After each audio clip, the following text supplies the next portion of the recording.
Sergeants, will you please start your recordings?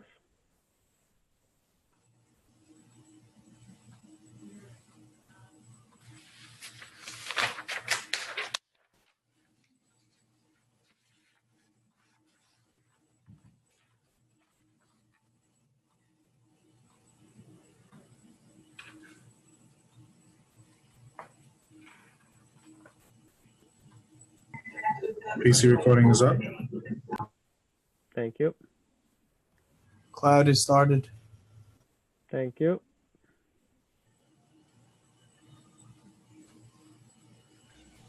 Backup is good. Thank you.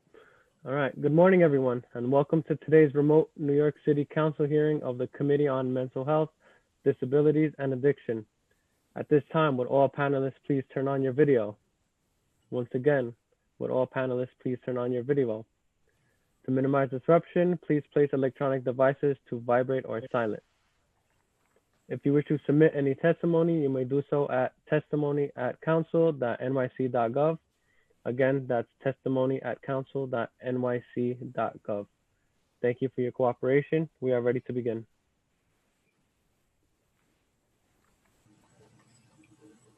Good morning, everyone. I am Councilmember Diana Ayala, Chair of the Committee on Mental Health, Disabilities, and Addiction, and I'd like to thank everyone who is joining us today for this remote hearing. This morning, we are holding an oversight hearing on the city's mental health response to community violence and to hear legislation, which I am proud to sponsor, Introduction Number 1890, in relation to community outreach regarding the availability of mental health counseling in response to violent and traumatic incidents. For too many New Yorkers, violence and traumatic incidents are familiar, regular occurrences in their lives. These occurrences not only carry physical scars, but also carry invisible lifelong scars and impact the mental, emotional, and behavioral health of those impacted. According to the New York City Department of Health and Mental Hygiene, violence causes emotional harm that may result in short and long-term trauma, including depression, anxiety, poor birth outcomes, compromised childhood development, risk of substance and alcohol use disorders, negative physical and mental health outcomes, and premature deaths. While some victims and survivors of violence appear to develop coping mechanisms or resilience in response to trauma, others develop toxic stress, which over time can actually negatively alter brain development. Violent and traumatic incidents impact all individuals across socioeconomic lines, but disproportionately impact the youngest and the poorest. According to the World WHO Organization, 90% of deaths due to violence occur in the poorest communities. Homicide and suicide disproportionately affect young men aged 15 to 44, and for every young person killed by violence, an astonishing 20 to 40 more will require hospital treatment for injuries sustained in violent altercations. The effect of violence on children and young adults threaten their ability to focus and pay attention in school, affect decision-making and learning skills, and impact the ability to form healthy and stable relationships. Violence also puts children and young people at a greater risk to suffer from depression, negative and mental health outcomes, and increase the potential for drug and alcohol misuse. The COVID-19 pandemic has exacerbated so many existing inequalities and problems in New York City, and community violence is no exception. This year has seen a rise in gun violence, shootings, homicides, and very upsettingly, domestic and intimate partner violence since March of 2020. This rise in violence can be explained by a multitude of factors, including a global pandemic, economic instability, increase in unemployment, increased gun ownership nationally, and significant social and political unrest. We as a city must respond to this increase in violence with not only a public safety response, but with a significant mental health response as well. Without a mental health response, we will not be adequately at addressing a real long-term impact of violence on individuals and communities. On a personal note, I am deeply connected to this issue. As a child growing up in New York City, I can recall multiple incidents where I was touched and impacted by violence in my community. I saw things that no child should ever see and didn't have the ability or the knowledge at that age to process that this violence should never be normalized. I carried invisible scars for many years, and to this day, still occasionally feel impacted by this violence. The idea that New Yorkers still endure this today and may not receive the resources and connections to mental health care that they need to mentally process and emotionally survive violence breaks my heart. I want to thank the administration, the OHMH, Thrive, and the Mayor's Office for Criminal Justice who are here today. I know that you are committed to working on this issue for all New Yorkers and to address the mental health needs that arise when our communities experience violence. I look forward to hearing from you all and to learn more about the role the City Council can play in supporting your efforts. I also want to thank my colleagues as well as my committee staff, Senior Counsel Sarah Liss, Legislative Policy Analyst Chrissy Dwyer, Finance Analyst Lauren Hunt, my Deputy Chief of Staff Michelle Cruz, and Chief of Staff Jose Rodriguez for making this hearing possible.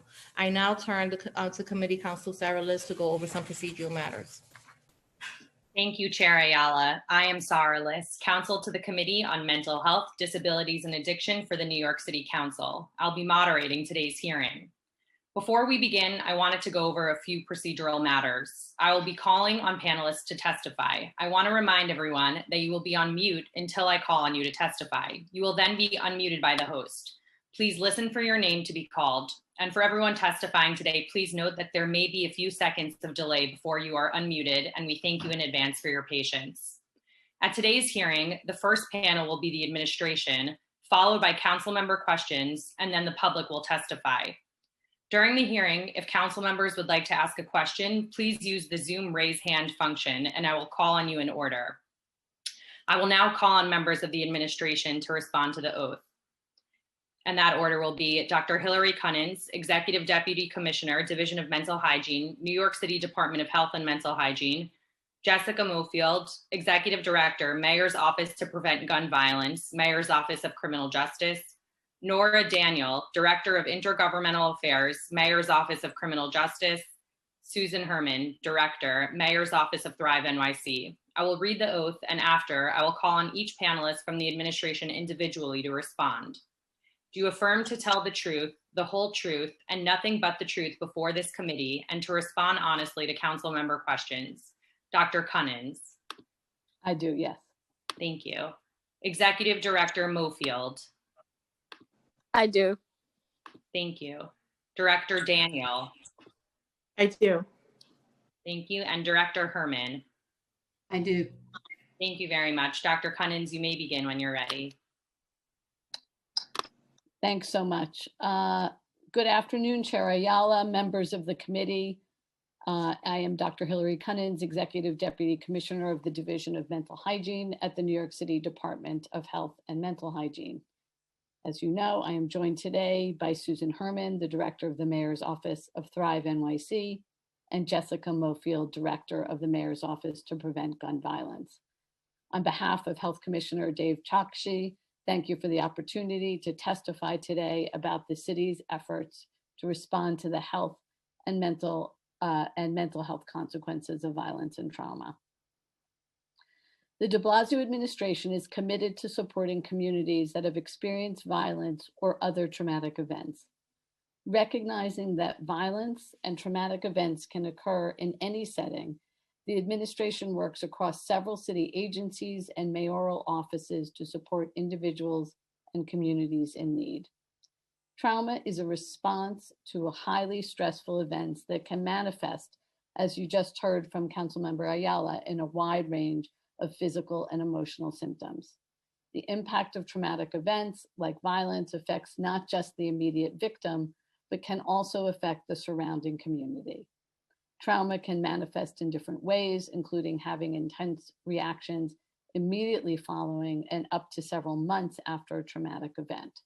For example, people may feel anxious, sad, angry, may have difficulty concentrating and sleeping, and may continually think about the event that occurred.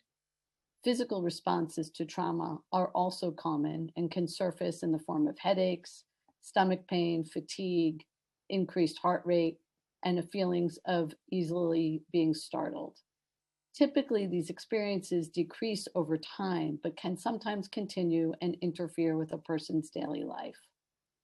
Existing research underscores the importance of providing support to individuals who experience trauma.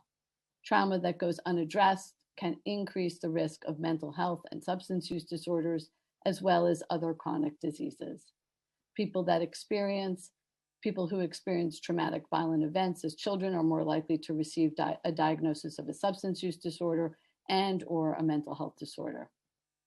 We know that between 28 and 45% of people who were victims of a violent crime manifest symptoms of post-traumatic stress, which include significant mental and physical health consequences. Additionally, events that include violence have a disproportionate impact compared to other traumatic events. Young people of color are more likely to be victims of gun violence, and women and members of the LGBTQ community are also disproportionately harmed by gender-based violence. As a result, these groups are more likely to experience the mental health consequences of unhealed trauma. However, with support and proper programming, people in communities can heal, decrease or eliminate symptoms, and improve their well-being and function. In low-income communities of color and other marginalized communities, trauma is often complex and multifaceted. Evidence shows that violence results from social structures that limit access to basic needs, structures that are fueled by racism, residential segregation, neighborhood disinvestment, and lack of other opportunities. Where these structures persist, people are often exposed to violence and the trauma that results. A trauma-informed response both provides individual and individualized treatment and also addresses social and environmental conditions that cause or can cause re-traumatization. As a public health agency working to become an anti-racist organization, we understand the imperative to resolve these systemic and structural barriers as a means to reduce the effects of trauma. Using a growing body of scientific evidence, we are better able to understand what leads to violence and to advocate for and help implement strategies to reduce individuals' exposure. We have seen promising improvements with community-led violence prevention initiatives, which also address the social structures that drive its occurrence. This means that initiatives are designed in collaboration with community stakeholders to meet both short-term acute events and long-term healing. It is especially critical to use this approach because communities disproportionately affected by trauma have often experienced broken promises from the government and other programs seeking to support their communities in times of need. Through community involvement, we need to build trust and provide sustainable solutions. Using this approach, we can prevent violence by addressing poverty, providing jobs, healthier housing, and education. City programs across many agencies and the health department seek to address these root causes of violence and mitigate trauma and its impacts. I will now describe some of these key programs. In 2018, the Office to Prevent Gun Violence in the Mayor's Office of Criminal Justice Law launched the Mobile Trauma Unit MTU program. It has 5 units, 1 in each borough. The MTUs provide targeted services and response to communities where violent incidents occur and connect victims of violence and families to services and resources. These services include public education and outreach on violence prevention and mental health. Each MTU is staffed with a bereavement counselor who is able to connect community members to therapeutic services and also connects trauma and proactive response to community violence. MTUs also offer education and employment services, as well as de-escalate and mediate situations that have the potential to become violent.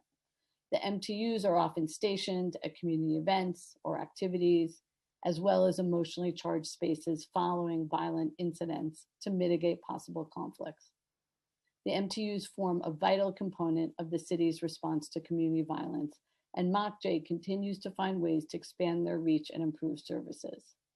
In addition to the acute response to gun violence provided by the MTUs, the Mayor's Action Plan for Neighborhood Safety helps to coordinate mental health responses in NYCHA developments and works with city partners, such as ourselves at the Health Department, to better connect community members with available mental health services. MAP also coordinates broader community building and healing responses to violent incidents within NYCHA developments. Next, the Crime Victim Assistance Program, or CVAP, is the cornerstone of NYPD's effort to serve the needs of thousands of New Yorkers who unfortunately find themselves victims of crime.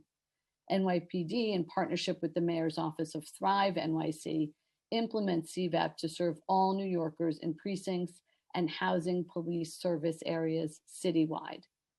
The program is operated by Safe Horizon, one of the nation's leading victim services organizations. Prior to this administration, victim advocates were available in just 3 precincts and through district attorneys' offices, which only provide support to those victims whose cases are prosecuted. Now, every victim of crime has access to immediate services right in their neighborhood through CVAP. The program embeds mental health support alongside services like safety planning, crime, victim compensation, supportive counseling, connections to individual or group therapy, advocacy for accommodations with employers and landlords, and more. This model helps address both the physical and emotional effects of crime, along with the legal and financial challenges that can persist long afterward. Since the program's launch in 2016, more than 174,900 people have received support or services through CVAP. I'll now turn to a number of programs at the Health Department. At the Health Department, we work to prevent the health effects of trauma by intervening before or after a moment of crisis to engage individuals and provide support.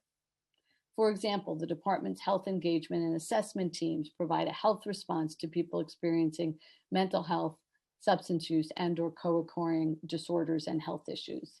HEAT provides short-term engagement, support, and linkage to services at critical moments in time. Drug overdoses can also be traumatizing events for individuals. Our non-fatal overdose response system, called Relay, sends peer wellness advocates to provide support, advocacy, and connections to care for people in emergency departments who are recovering from a drug overdose. Peer wellness advocates can help people through a stressful moment in their lives, provide tools and education to build resiliency, and connect individuals to continuing services, all to aim to reduce future risk of overdose. NYC Well, for which the Health Department has oversight and contracting responsibility, is a key Thrive NYC initiative. NYC Well, as you know, offers emotional support and connection to care via calls, texts, and chats in more than 200 languages. NYC Well counselors are available 24 hours a day, 7 days a week to provide brief counseling and support and service referral for New Yorkers. If necessary, NYC Well can make a referral to a mobile crisis team to intervene with people experiencing or at risk of a mental health crisis. The Health Department also provides services to support communities during and after traumatic events.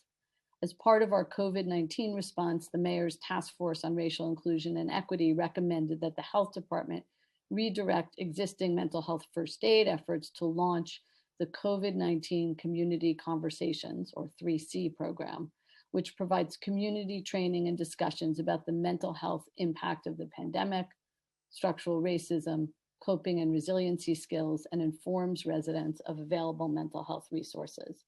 Soon, we plan to launch the second phase of this work, which will be discussion-based workshops delivered virtually or in person and include topics that focus on grief, trauma, coping, resilience, and mental health.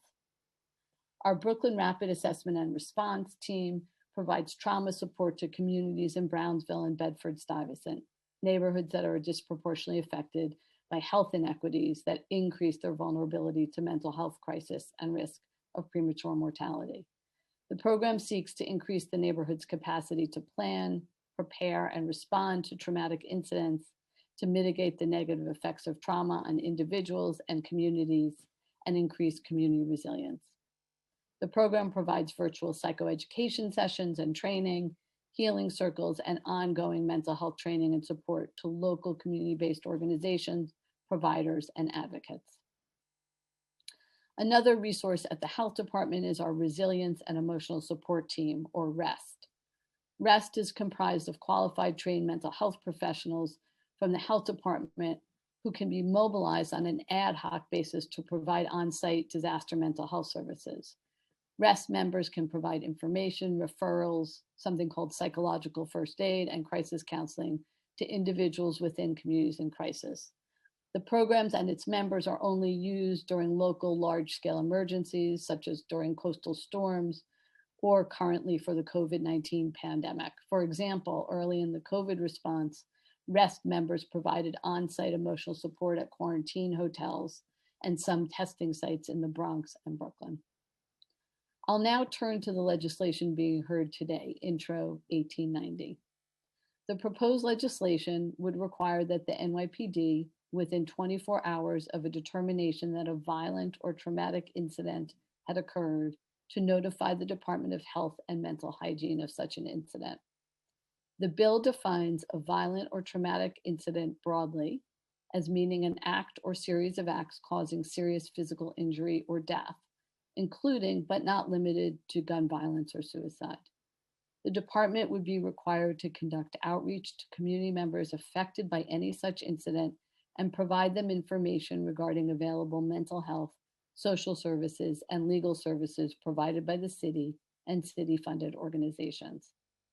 The administration supports the intent of this legislation, and as you have heard today, we work across city agencies to reach individuals affected by traumatic incidents and provide new services to mitigate trauma's negative effects, as well as prevent future trauma.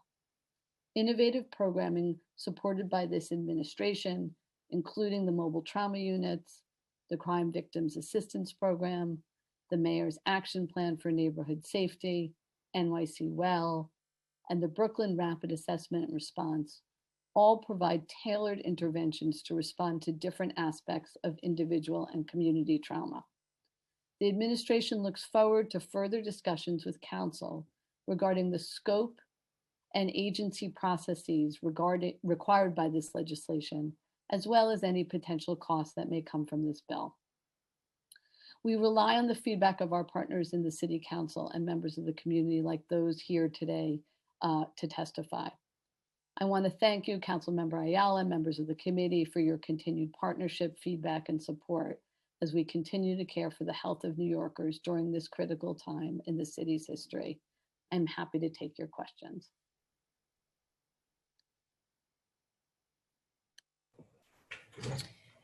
Good morning. I wanted to just recognize that we were joined by Councilmember Jimmy Van Bramer. I don't believe he's with us anymore, but he was here a little while ago. Thank you, Dr. Cunnins. That was a very good testimony. I have so many questions, and I just wanted to, start this this hearing with. We wanted to have this hearing. We've been having conversations about hosting something like this for some time now, and I believe that I've had this conversation with several of you about the increase in violence, and specifically in the 8th Councilmatic District, right? But it's not specific to me. Councilmember Alika Ampry-Samuels, can also attest to the fact that crime has been pretty consistent in her district as well. But having grown up in the Lower East Side in the 80s when, gun violence was really rampant, if we can believe that it's worse than it is, this year, it really was. And there were times that as a child, I remember, standing on the sidewalk waiting for a friend to be picked up by the coroner. And this was a common occurrence, right? Thankfully, we're not seeing those levels today, but we're seeing in some communities levels that are still significant and alarming. Just the other day, I started to compile a list of shooting. This is just the shootings. This not even count taking into effect intimate violence, nothing else other than just shootings. And I have between July and today about 32. And I believe that it's actually higher than that, but I haven't been able to have the time to sit and go precinct by precinct. So I'm just referring to the statistical information that I received from the PSA, which governs the public housing developments. So, that's pretty significant, right? And that leaves an emotional scar, a deep emotional scar on this community. But that's not even why we wanted to have this hearing. The hearing actually was there were a couple of years ago, I was at an event and I had an 11-year-old who jumped from the roof at Wagner Houses. And I ran over. It was maybe, I don't know, maybe 5, 6 o'clock in the afternoon. It was a beautiful, sunny day. It must have been about almost close to 80 degrees that day. It was not summer yet, but it was a beautiful, beautiful day. And everybody was outside because it was the most beautiful day that week. And when I got there, the body had been removed. But the evidence of what had occurred was like literally surrounding me. There were children crying, parents crying. The lady that sold water on the sidewalk, who knew this little girl, was, standing there crying. And it occurred to me that, there was no one coming really to help, address this. And just a couple of years before that, at the same development, there was an incident where we had a 16-year-old that was shot and killed at another development. But the young man was, very beloved. And for weeks and weeks and weeks, all of his friends littered the entire front of the building with candles and music and crying. And it was just very evident that there was a lot of emotional distress.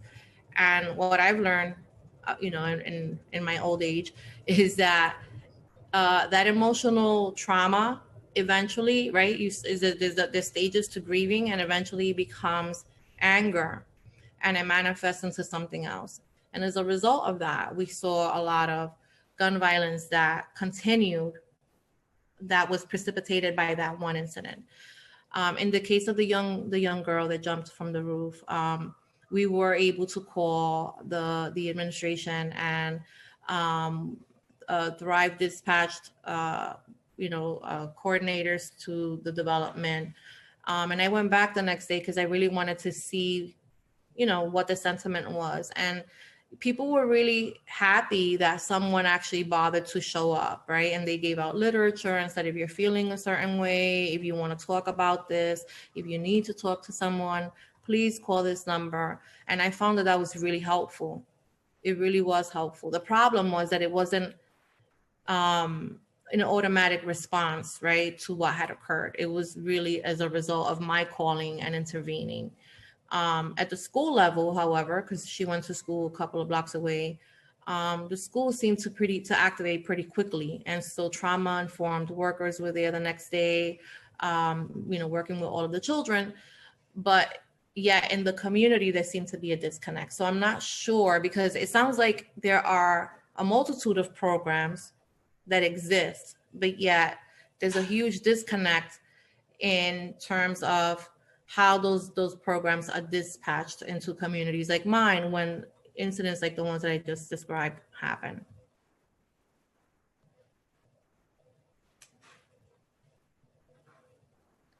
Is that a question?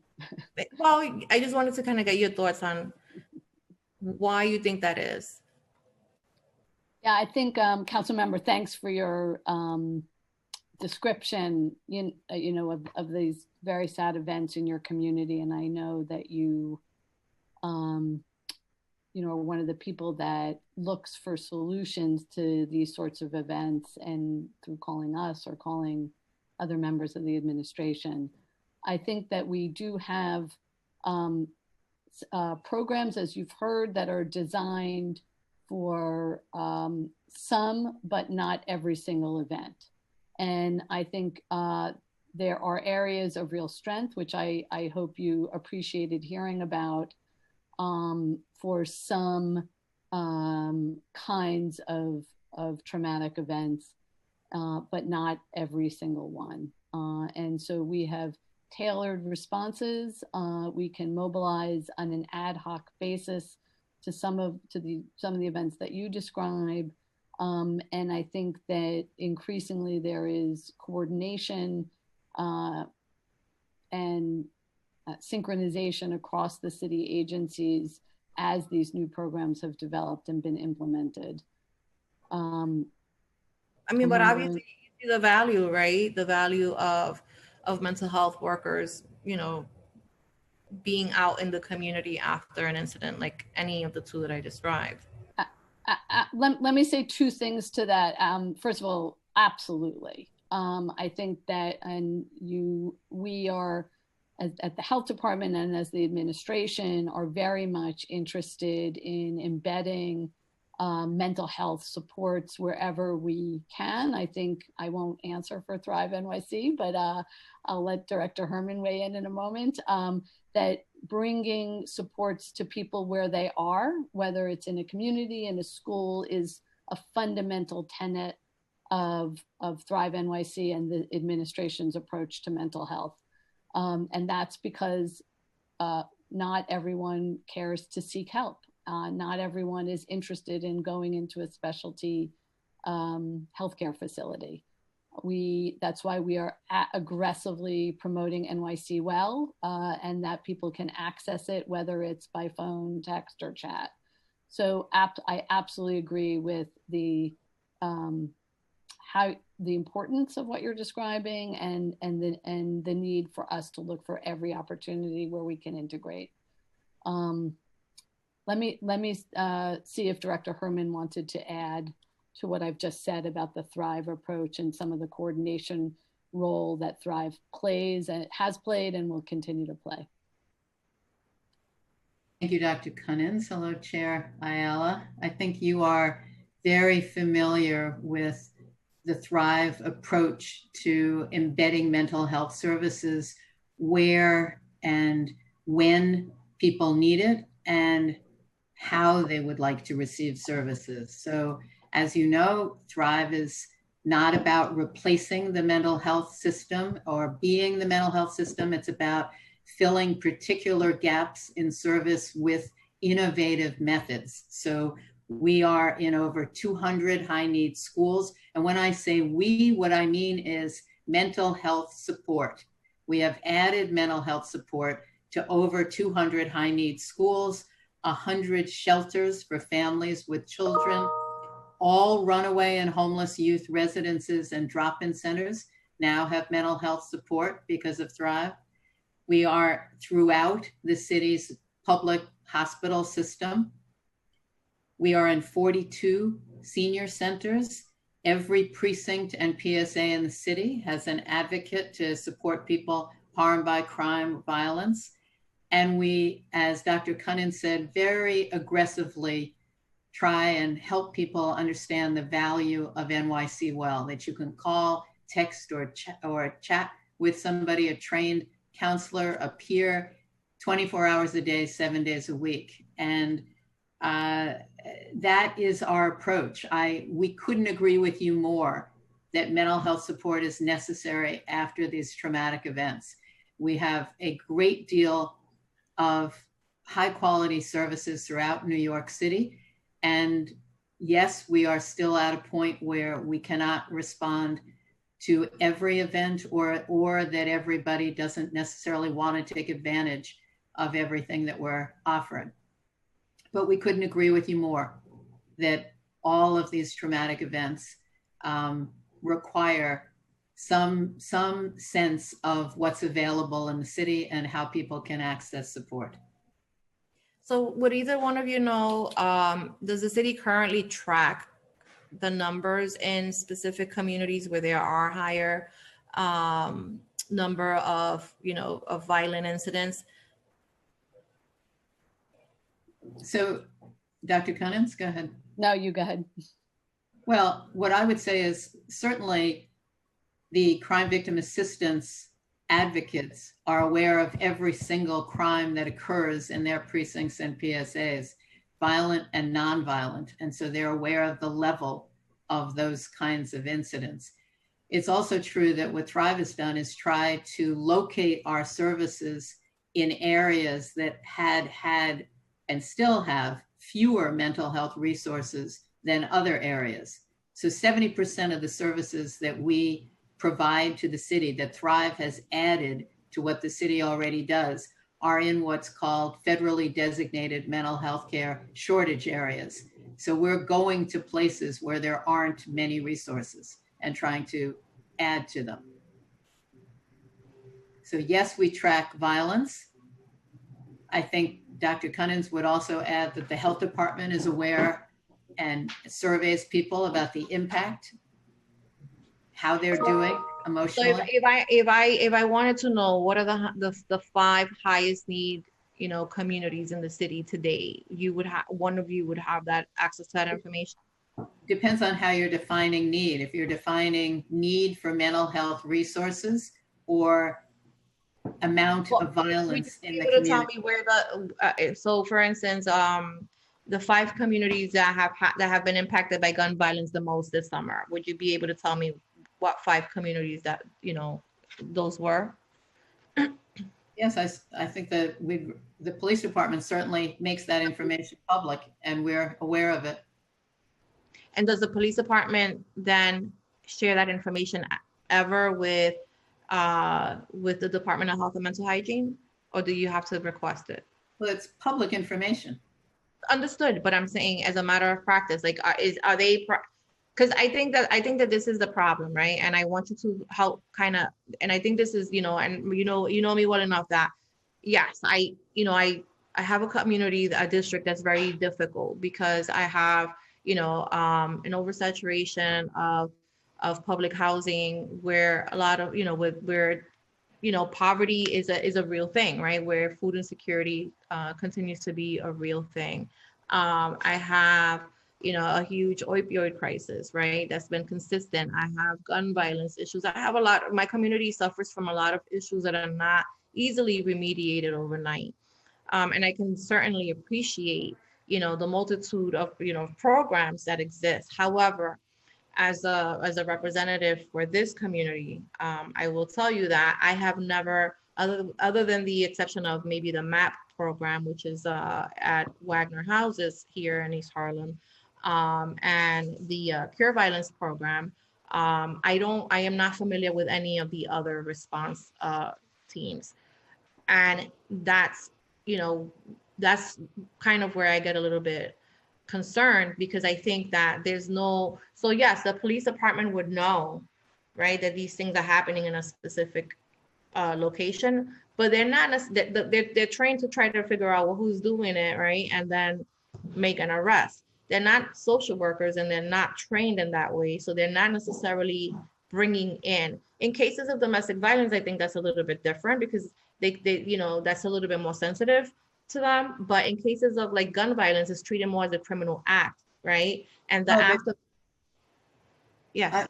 Just sorry to interrupt. I was just going to say all of those crimes, not just domestic violence, any kind of violence, the victim advocates are aware of that violence and they do direct outreach to the victims of violence, not just domestic violence, any kind of violence. I'm sure that they do, but when we see outreach in the community is usually around domestic violence, right? No one is providing any outreach, right, to the community about the impacts of gun violence on a community, right, on a community's mental health, how traumatic that is. Nobody is coming and and talking to our young people and saying, like, let's have a conversation about this. This is not normal behavior, right? This is not normal behavior. And if we don't process this, then we're allowing it to manifest into something else. And it's, so, and it happens every single day. So I'm happy, but like the mobile response unit, for instance, who dispatches the mobile response unit? I've had 32 shootings this summer, have not seen it once. So that is a problem, right? And I think that is because it's not because we lack the resources, we lack the connectivity, right? We're not connecting the dots and we're not talking to each other. I think it's probably one of the issues here. Councilmember, I'm wondering if I can turn to Director Mofield to speak a bit about both, I think, the data about gun violence as well as the mobile trauma units that MOCJ does dispatch. And we've been joined by Councilmember Cabrera, by the way.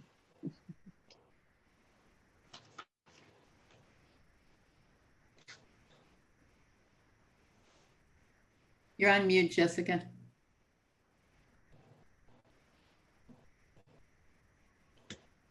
Could someone help unmute her? Yeah, there you go. You're good. Good morning. And thank you, Councilmember Ayala and Chair and the rest of the committee members for your time this morning. Had a bit of technical difficulties. The host wouldn't let me unmute myself. So I think when it, speaking directly towards, the statistics on, the rates or the top 10 leading precincts for gun violence during COVID, I think the unfortunate aspect of that is that it's the usual suspects, right? It's the same communities that we see over and over again in Brooklyn, in the Bronx, in Queens that just so happen to overlap with the districts. But the way the mobile trauma units are dispatched in community is through a partnership with NYPD, where we receive incident notifications from operations. That notification comes to us, and then we blast that out to our partners. And what used to be real time to kind of activate and mobilize folks to be able to show up to these incidences. Right now, we have one mobile trauma unit per borough. And of course, from what you described, as he was kind of talking about, the 11-year-old at Wagner and also, Chico being killed, and just the overall sentiment of galvanizing and mobilizing individuals from community. It didn't matter if you had a degree. It didn't matter if you were a social worker. It didn't matter if you were a licensed mental health clinician. Any caring individual in community, let's reach out and touch our young people, was definitely the approach that I remember. And I remember witnessing and feeling during that time. And it's very similar to the impetus of the mobile trauma unit. We want to be able to show up when these things happen. Of course, they don't look like their traditional NYPD mobile trauma units that show up with the lights. The provider for, the Harlem area is Street Corner Resources. But a lot of the times it requires folks to come out of the mobile units and engage folks in community. And I just think this past year alone, although, there's been a lockdown with COVID-19, we've still been able citywide to deploy the mobile trauma unit over 300 times. And of course, that's still not enough to meet the need that we see with things being exacerbated in traditionally marginalized Black and Brown communities across the board.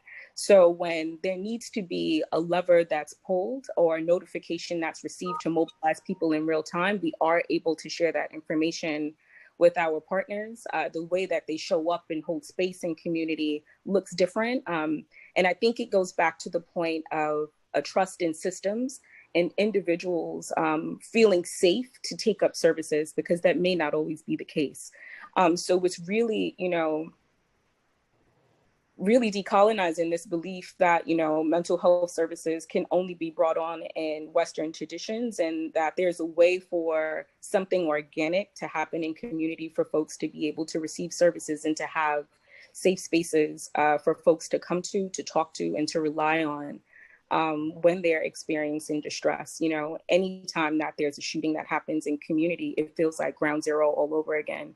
And we want to make sure that we're able to show up and to catch people while they're literally falling in our communities with the grief that they experience. So I hope that provides a little bit of clarity on where to be able to obtain that information.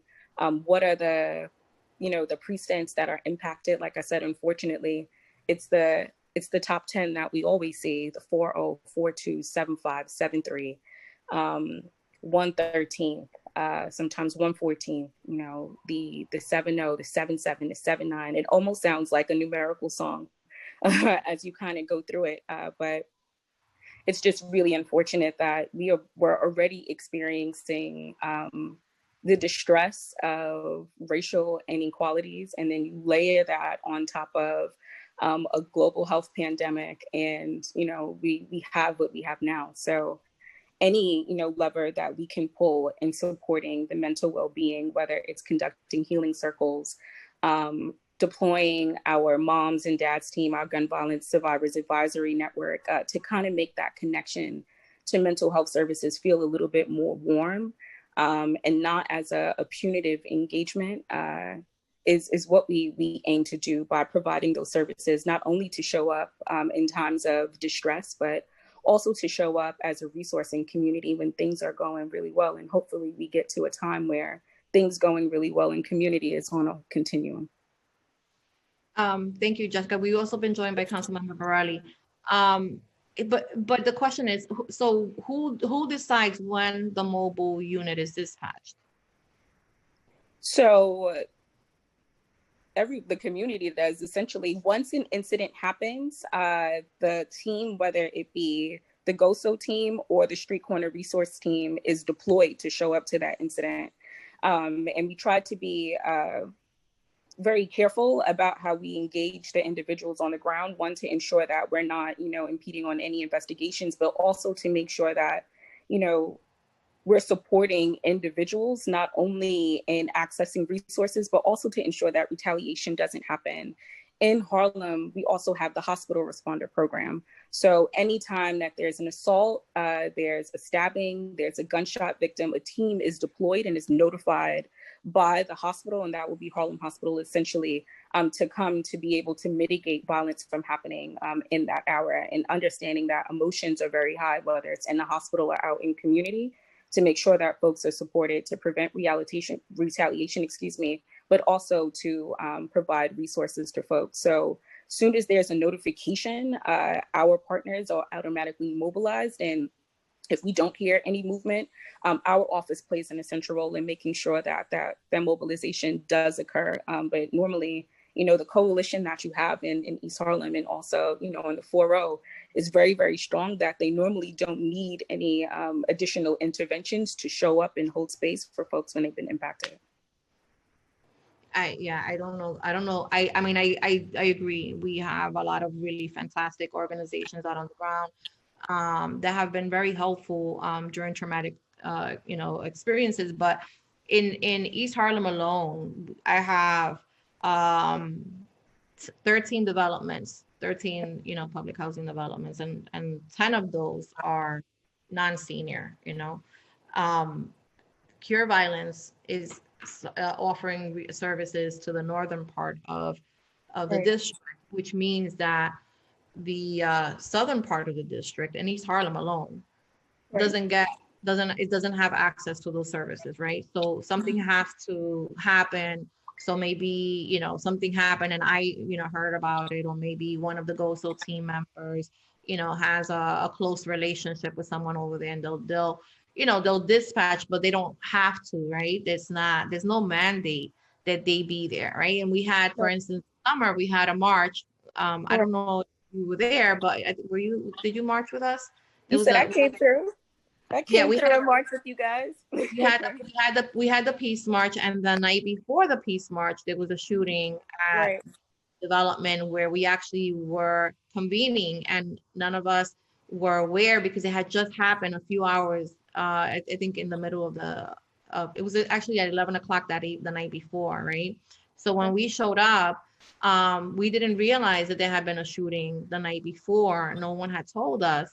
And the kids in that development were like really upset with us because they felt like we did not acknowledge that this had just happened to them. And here we are marching through the streets of East Harlem, and we never acknowledged them or the fact that this had occurred to them. So then we had to come back, and it was very difficult because by then they were very resentful. And I remember just a couple of, and no one came, by the way, no one else came after that other than NYPD, and they didn't want to see NYPD. Right. Right. And so, and that's what I mean is like, we're very lucky in that we have a lot of great community partners. We are very fortunate in that we have programs that are funded to do this work. What we don't have is a coordinated effort to ensure that when X happens, Z follows. That's where we have. And I again, I don't want to make this about my district because this is not my district. It just unfortunately, it just so happens that my district is one of those districts where, this type of violence continues to happen. And I'm not going to blame or assume, I'm not going to say that it was COVID related, because it isn't COVID related. It has been consistently high for the time, my entire time in office, right? And this happened after Chico, because again, we never really dealt with the aftermath of Chico in a non-police way. And so even if you go to YouTube today, and I welcome any of you to do that, you can you can Google Chico at Wagner Houses, and you will see video after video of these young people, some as young as 11 and 12 years old, who are obviously in a lot of emotional distress. And the approach to really addressing it was to police our way out of it. Mhm. Right? The police was called because they were obstructing the front of the building. The police was called because they were playing loud music. They were actually trying to record videos. And I'm not, saying that this is, the correct way to mourn anybody or not. I'm just sharing with you what occurred. They were trying to, in their grief, they were trying to record these videos. And so the police was called, and, on multiple occasions. And it became really hectic because, again, they're not social workers, and they shouldn't be there. We shouldn't be using them in that way.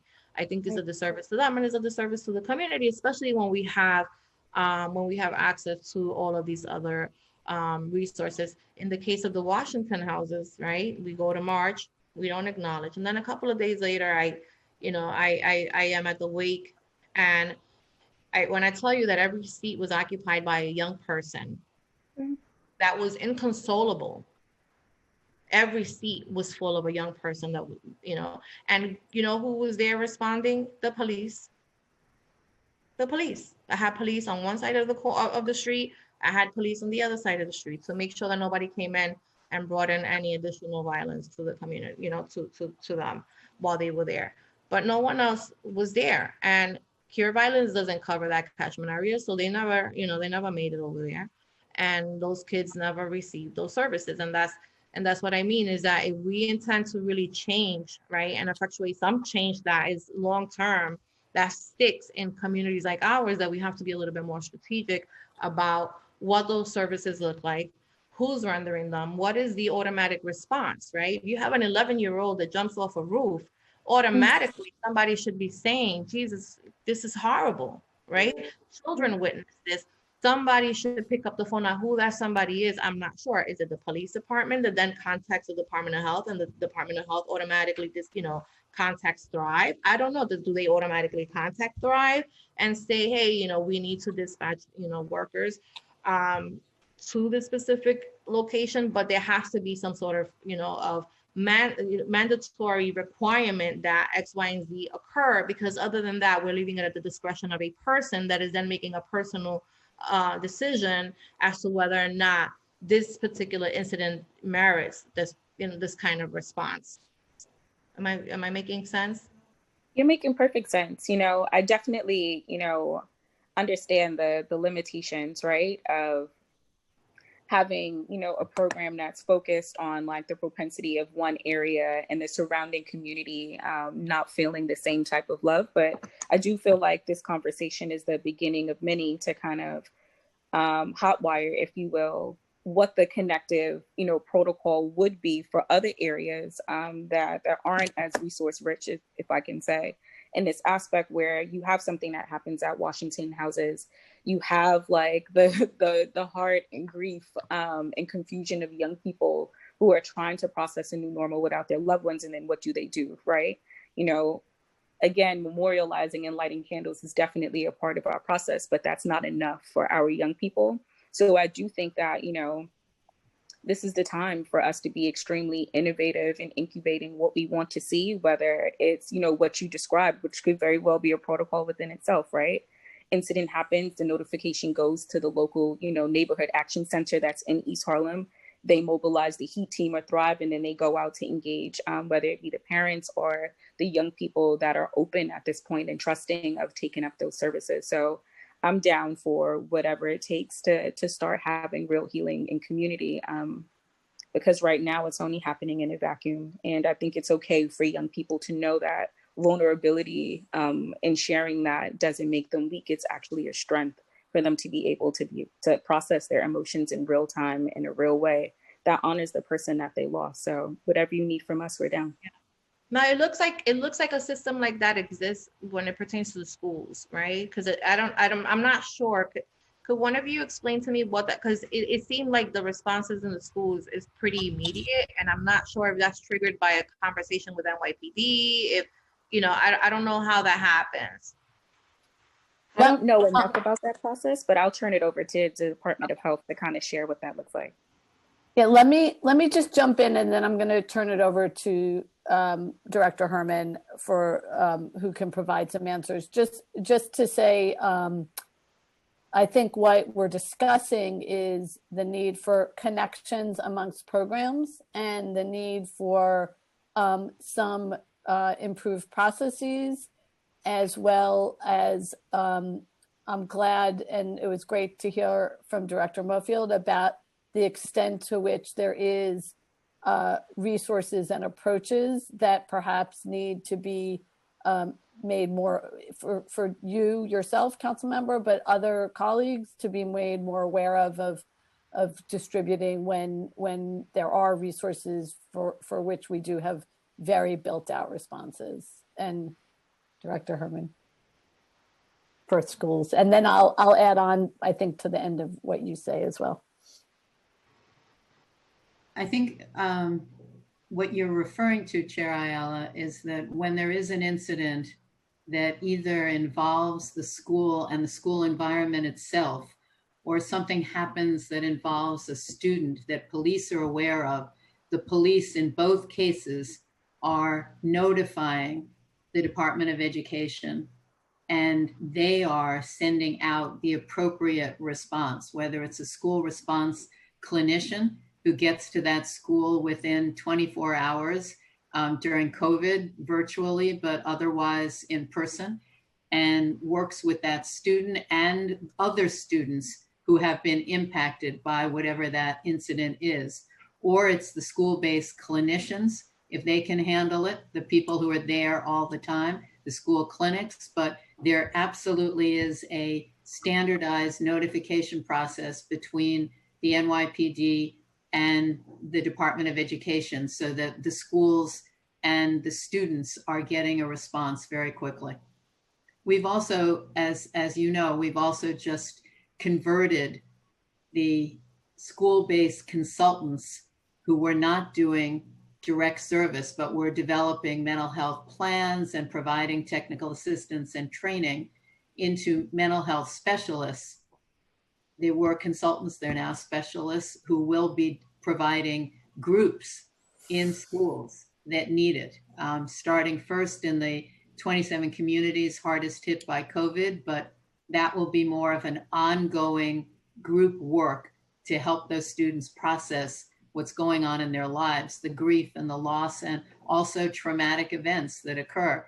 Those groups will be happening in schools throughout those 27 communities that often mirror the communities that Director Mofield was talking about. It's the same communities.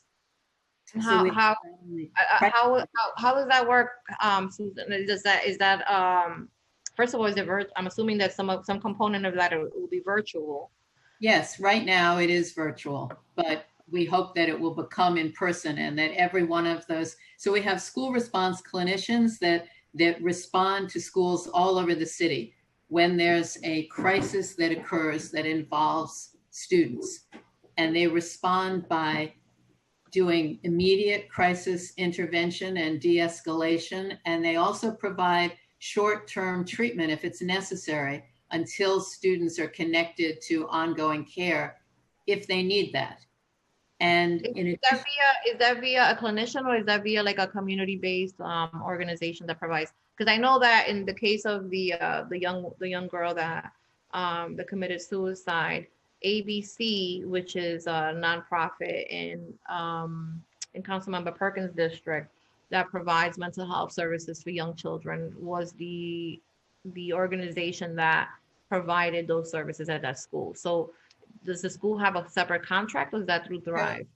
So there are school response clinicians that Thrive supports. Those are Department of Education employees, and they are social workers who are responding to these schools and providing services. One of the things that they do, besides the immediate crisis intervention, is try and connect students who need care to appropriate resources. And sometimes that's a local nonprofit, sometimes that's a health and hospitals clinic, sometimes it's a community-based mental health provider, a clinic So that's part of their responsibility, is to connect those students to care. The other program that I was talking about, these are Department of Health employees who are providing group counseling or group work in schools starting this month, really, throughout the 27 communities hardest hit by COVID. So each one of them will work with up to 5 schools, and students who will be identified by teachers or parents or guidance counselors will be referring students to these specialists for group work. So some of the programs in the schools are run by the Department of Education, some are run by the Health Department, but they coordinate beautifully through the Office of School Health. And I'll just add to that description is that the way the health department can support this is in 2 ways. One is there are children's mobile, what are called crisis teams that can be, that are deployed by NYC Well, but those schools can make use of that service. And in the occasion of ABC or other instances, we work very closely with Office of School Health, with DOE, with Thrive to, in this sort of case, find a mental health provider who has the potential to deliver services or supports off site, meaning off their usual site of care. And so in that way, we are coordinating from the health department point of view to be sort of an extension or try to link to extended services where what is in place is insufficient. Yeah, it seems to me like it works a lot smoother in the school system than it does in, outside in the community. We have, I think, again, it's just a matter of the consistency and the connectivity. So does the Department of Health or Thrive work with NYCHA in any capacity as it relates to violence at the developments? So we, I'll kick us off. I think probably all the agencies represented here do, plus others. We do work with NYCHA in our neighborhoods. Director Mofield mentioned our neighborhood action centers. We collaborate there. We, in the Brooklyn team that I mentioned, our AR team, in Brownsville and Bedford-Stuyvesant work there with NYCHA developments, and we have certainly been called in on an ad hoc basis when we are notified for asking for assistance to arrange assistance and support as well. There are other. No, I just wanted to, just a point of clarification. When you say with NYCHA, is it with the NYCHA Resident Association leadership? Is it with the local community center director? Is it with NYCHA? It's with the chair of NYCHA, the vice president. So we work at different levels. We definitely work sort of at this sort of central level, as well as when the tenants organization, in some cases, we have very strong relationships in particular areas of the city or the community center. So there is some variation in the individual housing area or neighborhood. So we also want to build community relationships. And so we want to make those relationships, and depending on what resources or programs are available in the particular area, we want to make those connections and offer services. We, for example, in cases where there has been somebody who lost their life to overdose, or we have brought in education and information and the lock zone as a way to help communities gain resilience, get informed, connect people to care when people are mourning, to connect them with mental health supports as well. We have similarly done similar work around high profile suicides, as you mentioned, Councilmember Ayala. where we have been able to, on an ad hoc basis, send out either crisis supports, connect with information. I'm wondering if either Director Herman or Mofield have other NYCHA information. I mean, I think that because I've had this conversation with NYCHA, and their feeling is, and many years ago there used to be a social services division that worked with residents who were experiencing difficulties, and that doesn't seem to really happen anymore. I think that NYCHA has taken a position where they're kind of landlord, and they defer to the NYPD on cases of like gun violence, for instance. I think that there's a missed opportunity, because I think that obviously there's a lot more, right, that comes with gun violence that isn't addressed, and I think that it's a missed opportunity for NYCHA to not engage their residents differently. And I live across the street. I'm actually sandwiched in between two public housing developments, and I tell people that in my building, right, we don't really see, and I live in a regular tenement building, we don't really see that type of of activity.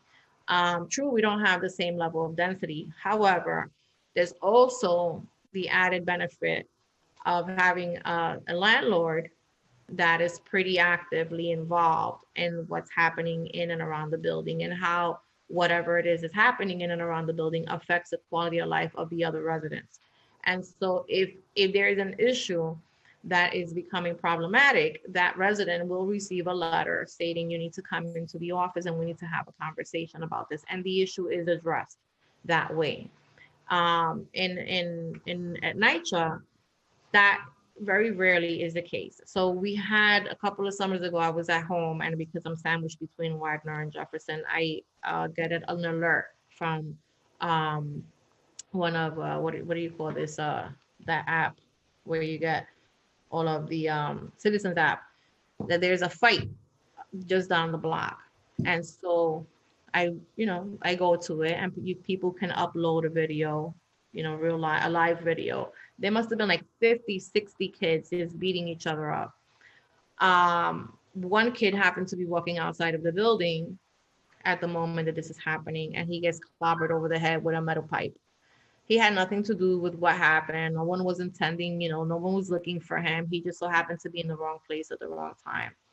And so we have a conversation afterwards, and I said, well, where's the level of accountability? Like, how are we, working to address these issues? Because this is not an issue that another development came. No. These are the kids in the same development fighting the kids, their neighbors. And he said, well, that's not our issue. That's a police matter. And I said, well, I'm sure that this child was like seriously injured. And they're like, yeah, well, it becomes a police matter. And I'm like, well, do you at any point have any interaction with the residents, if they come in contact with the police department? No, it's a police matter.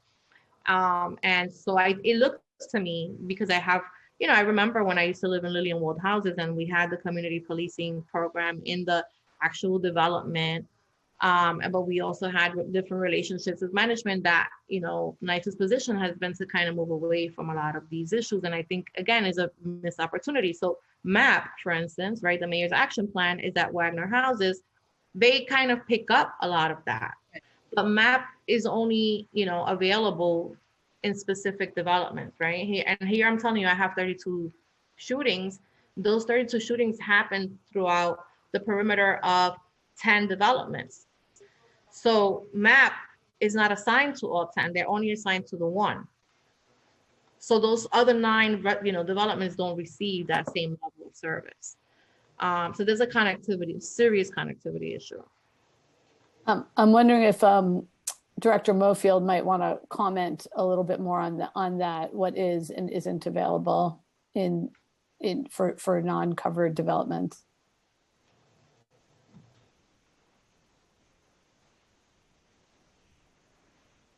She's on mute. Sorry.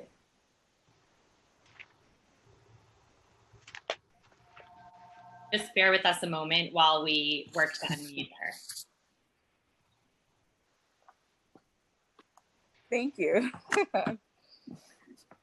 I agree, Councilmember Ayala, the strength of the social service unit that used to be a part of supporting families. I do believe that there still is a unit in NYCHA that does provide, social service supports to family, but I can't speak on the intimacy of what, all that it provides. What I can say is, there does need to be better connectivity to the resources that are in community, because sometimes there's the power in knowing that it already exists. There's also power in knowing that these services are available to individuals in community, not only within NYCHA but in the neighboring buildings that surround the community. So I know, in speaking specifically to our programming with the New York City Crisis Management System, we do work with Union Settlement and the folks at GOSO, in the Jefferson Johnson houses. And when there are things that arise, there are these kind of East Harlem coalitions that kind of come together to support these things. But I do think that, access to services, leveraging services, making services known to community, and then also addressing language barriers that may exist is something that we can always work on and get better at, as not only as an office, but a city. But I can't speak to the specificity of how NYCHA responds and or is notified to other incidents that happen out of our programmatic purview. But are you aware of any programs that work directly with NYCHA to address some of these issues? No, right? No, I'm not able to speak to that. Yeah, I don't know. I was hoping that maybe through the Department of Health, because I really do think that there has to be, because again, as Director Mofield, referenced earlier, there are, there's just a handful, well, maybe a couple of handful of communities where, where this happens, right? And where we have the highest crime rates. So I think that, really bringing everybody, all of the stakeholders to the table to come up with, a plan that, truly addresses and provides the wraparound services that are needed to address, like, for instance, if I walk into the community center and we have a cornerstone program, and a cornerstone program that is very successful in bringing in the young people that would normally not go into a community center to receive services. You go in there and there's not a lot that's happening, right? There aren't social workers there aren't trained, mental health providers on site. There should be, a way to infuse those programs and services with, the professional skill set that they need to really address a lot of the root cause, issues that contribute to the gun violence. Food insecurity is really big among our young people. A lot of our teens are sleeping in the hallways, right? Because they're borderline homeless, right? They're having issues at home and their parents won't let them in, or they can't let them in some cases because they've been permanently excluded from their place of housing. And these are, real issues that we're not necessarily addressing. And so thank you for that information. Maybe you may also be the person to respond to this question, because it really is in regards to the health and hospitals connection. So in the event that a person doesn't end up like in a Harlem hospital, they end up, or they do end up in Harlem hospital, does the hospital then connect them to the mental health resources that they need? So specifically for the crisis management system, when an individual, shot, stabbed, or assaulted, the hospital responder team at Street Corner Resources is activated. They come. A part of our network of services is being able to provide community healing and wellness services, and that's connecting them with the clinician that they have in-house. And if there is, a higher service provision that's needed by the individual, the family, et cetera, that person is, or that family is then referred out, for continuity of care. at the hospital, so we're in 4 hospitals across the city, even though we're speaking specifically to your district. It's Rumsey, University of Richmond, Staten Island Hospital, Lincoln Hospital in the Bronx, Harlem Hospital in Kings County, and light touch points at Brookdale. So there is a connection not only to, the program and the violence interrupters and outreach workers that we have on the ground. There's also a connection to a mental health clinician that's on staff through the provider that provides that service. Is that by request or is that automatic? So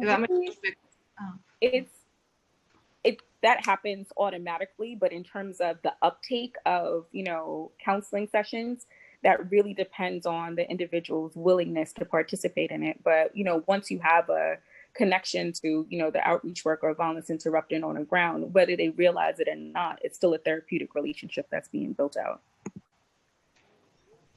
And if I could go back to the point of,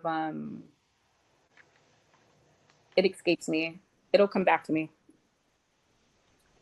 Okay. Director Herman, I saw you motioning earlier. Did you want to add? We're off the point at this point. I just wanted to comment, Councilmember Ayala, that there are clinicians in all of the runaway and homeless youth drop-in centers and residences, and have been now for a while. And young people who are in those drop-in centers or in those residences are screened for mental health needs. They're referred to services if necessary, and we track. It is a rather transient population, but we track whether they made their first appointment, and we know that we're very successful in having that happen. So some of the young people that you're describing are being connected to care through the centers that you were describing.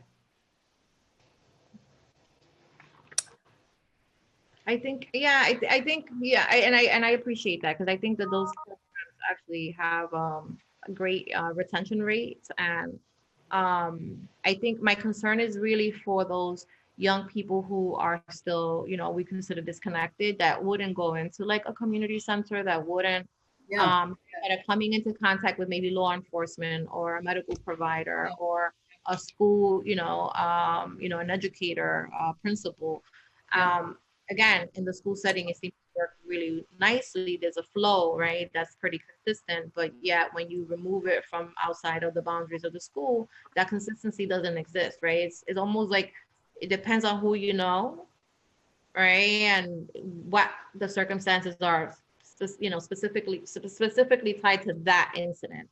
And that's kind of so really the intent of the bill, of the legislation, was that whenever a shooting occurred, it would trigger an automatic response, and a mobile outreach team would be out there immediately the next day, right? So the police would do what they have to do, because the police is going to do what they have to do, and we're not going to discuss that. But we needed some like a trauma-informed team that especially in communities where cure violence doesn't exist, because cure violence is a great model, but quite frankly, cure violence was intended to to really address the gun violence itself, not the mental health, right? Not the trauma that's left behind. And I'll tell you that I'm 47 years old, and I mentioned this in my opening remarks. Like I remember very vividly, and I was sharing the story as we were prepping for this hearing.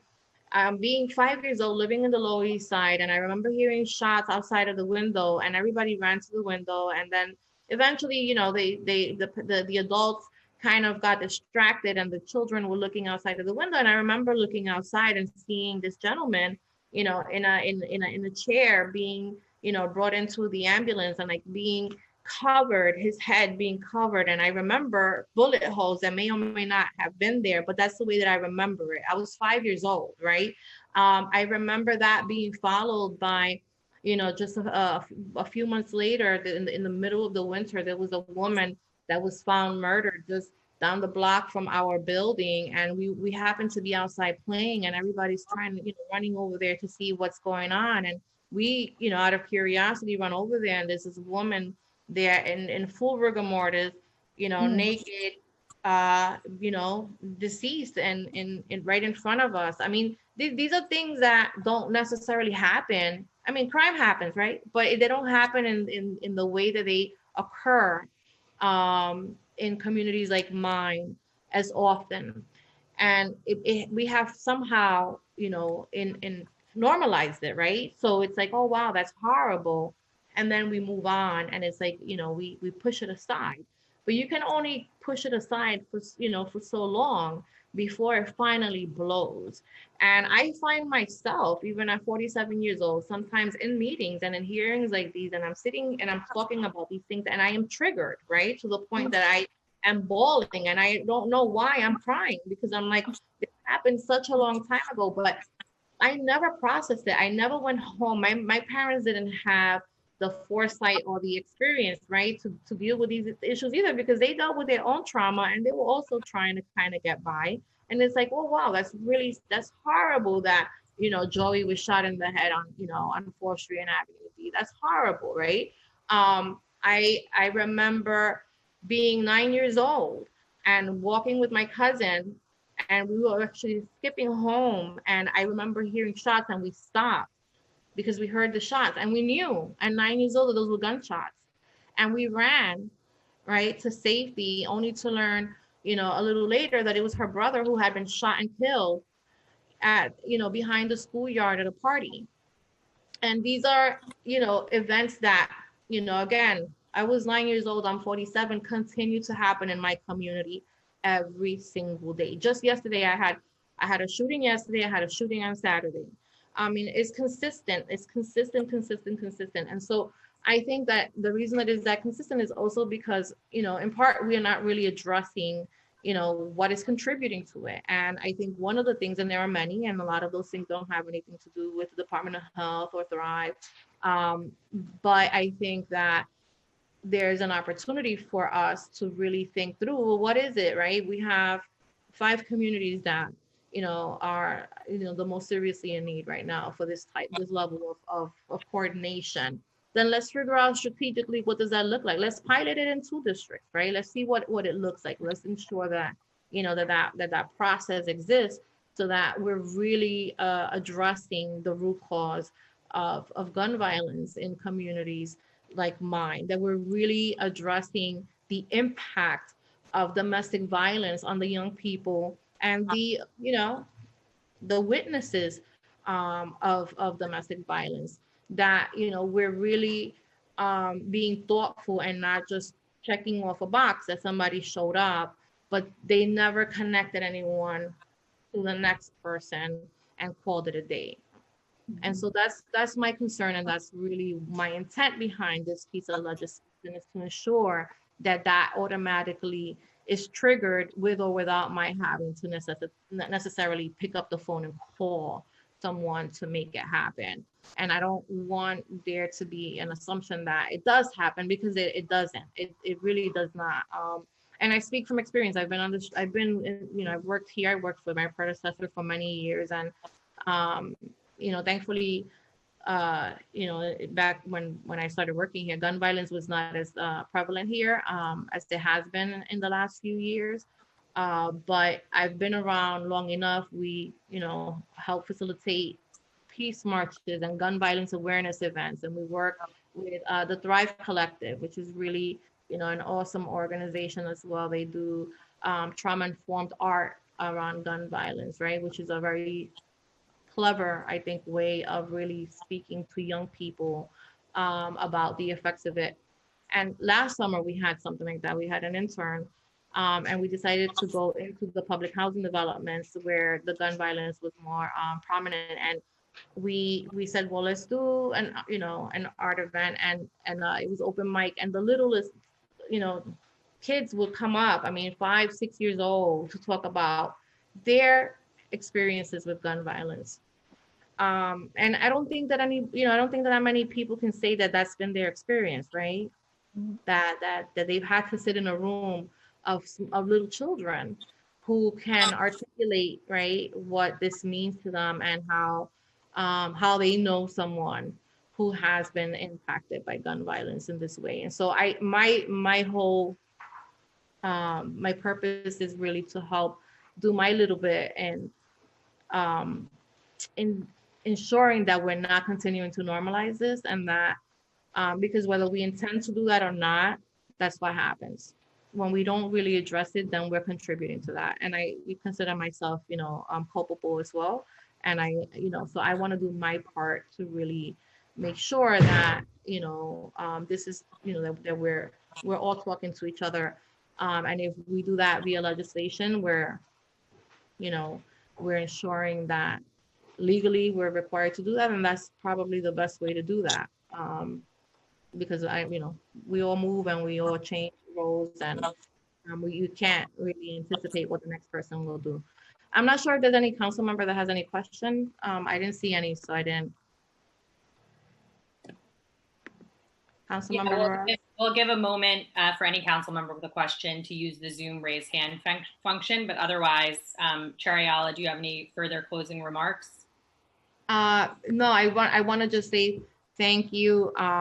You've given me a lot to think of. I, really would appreciate any feedback, any additional feedback to the legislation, because again, it's really intended to really connect all of the dots, and it looks like there are a lot of dots to be connected, right? It looks like our problem is not a problem of having the resources. We have them, they exist. So how do we utilize them in the smartest way possible? But I want to thank you all, because I know that you guys work really hard, and especially under the circumstances where we're even that much more stretched. I appreciate you coming in to testify today. Thank you. Absolutely. Thank you. Thank you.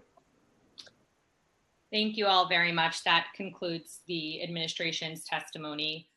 We will now turn to public testimony. All public testimony will be limited to 3 minutes. After I call your name, please wait a brief moment for the host to unmute you and for the Sergeant at Arms to announce that you may begin before starting your testimony. The first panel that we'll have today is Fiona O'Grady from the Samaritans of New York, Erica Sandoval from the Presidents of NASW NYC, and Joyce Kendrick, Brooklyn Defender Services. So the first to testify would be Fiona, and when you're unmuted, Fiona, you may begin once the sergeant cues your name. Thank you. Thank you. Your time starts now. Good morning, everyone. My name is Fiona O'Grady, and on behalf of the Samaritans of New York's Suicide Prevention Center, I want to thank Chair Ayala and all the members of the Committee on Mental Health, Disabilities and Addictions for the opportunity to speak with you in regards to the city's mental health response to community violence. As a member of the international organization that created the world's first suicide hotline in 1952, as well as the New York City community-based organization that's operated the city's 24-hour suicide hotline for over 35 years with ongoing support from the City Council, Samaritans has spent a lot of time learning the keys to helping people in distress. The proposed legislation, Intro 1890, requiring the NYPD to notify DOH-MH of individuals who are experiencing problems tied to their mental health within 24 hours, is a sound step in enhancing crisis responses to those who were potentially suicidal. But Samaritans would respectively also suggest that those who will implement this legislation consider the research that demonstrates that the more points of access those at risk have in seeking care, support, and treatment, the more likely they are to use them. The fact is that the majority of people do not actually utilize the referrals they are given, often because they did not select them, or they did not reflect their own social and cultural inclinations. If we've learned anything at the Samaritans in our almost 70 years of operating crisis response services in 42 countries, it is that no matter how well intended or no matter how much evidence-based research goes into program development, people experiencing crisis must feel comfortable with the options presented to them. And I think a lot of the discussion earlier has been a little bit around those issues too. And that means having choices they can relate to. Therefore, we would suggest that the resources provided as a result of this legislation not be limited to the usual network of city-approved providers, but be more expansive. There are countless quality community-based organizations that have provided effective have proved effective over the years in serving those most impacted by stigma. Use them. And I think Director Jessica Mofield alluded to the sort of any lever we can pull to connect and have these warm supports is a good one. Diverse cultures require diverse choices, whether alternative forms of care, holistic, volunteer-driven, faith and spiritual based. There are so many people doing good work in the city. Their abilities and talents should be better utilized. For the primary goal is to get that person connected to someone they can trust and relate to, who makes them feel safe and secure. This will open door to further forms of care, but you have to start there. And then I'm nearly finished. So there are many quality programs, just like the Samaritans Confidential 24-hour crisis response hotline, and clinically based and government-run programs, and programs like Samaritans that are not usually included in the city's approved referral networks.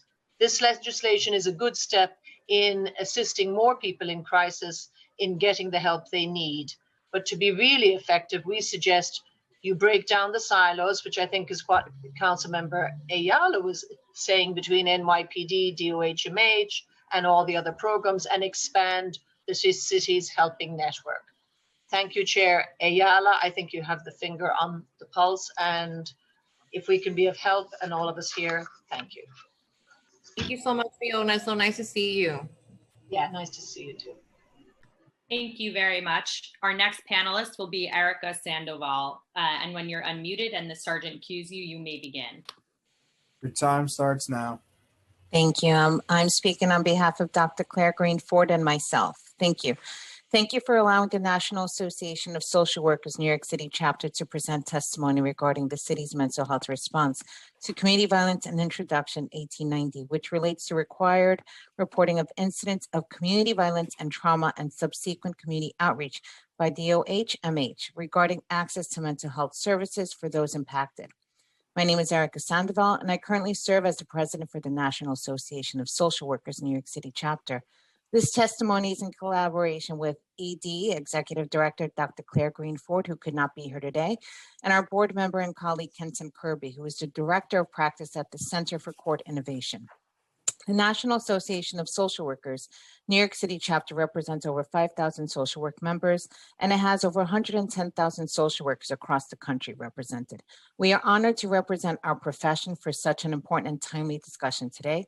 Social workers are uniquely positioned and trained to address a wide range of biopsychosocial needs impacting individuals, families, and communities among many specialty and practice areas. Social workers are trained in advocacy, community organizing, and mental health. On any given day, social workers support thousands of individuals and families in addressing a myriad of needs, including trauma. We appreciate this opportunity to speak about the need for a comprehensive mental health response to address community violence and trauma. We would be remiss if we didn't begin by acknowledging and offering our heartfelt condolences to the many New Yorkers who have lost loved ones and have been profoundly impacted by personal trauma, community violence, racial trauma, and COVID-19. Historically, the field of mental health has played a vital role in responding to and supporting the healing process for survivors of harm. Individuals and families impacted by intimate partner violence, sexual assault, war, poverty, forced migration, homelessness, and other traumatic experiences have benefited from mental health treatment if they have been able to access programs offering these services. As social workers, we are charged by our professional code of ethics to uplift oppressed and marginalized communities. And so we ask, what about survivors of community violence who do not have an opportunity to access those services? What about those who live in communities where services are few and far in between? What happens to those children's parents and community members who experience compounded trauma as they grapple with the social, mental, economic, and personal impact of years of divestment and systemic oppression? Research shows that high levels of community violence are often associated with experience of divestment and inequality within communities. It also shows that lived experiences of community violence can often be traced to a need to survive while facing the realities of community pain, trauma, inadequate support and resources, and poverty. Moreover, what happens to individuals who reside in neighborhoods that are over-policed and under-resourced? Those communities that have a justified mistrust of the helping profession. I'm expired. I'm speaking on behalf of Dr. Claire as well. I apologize.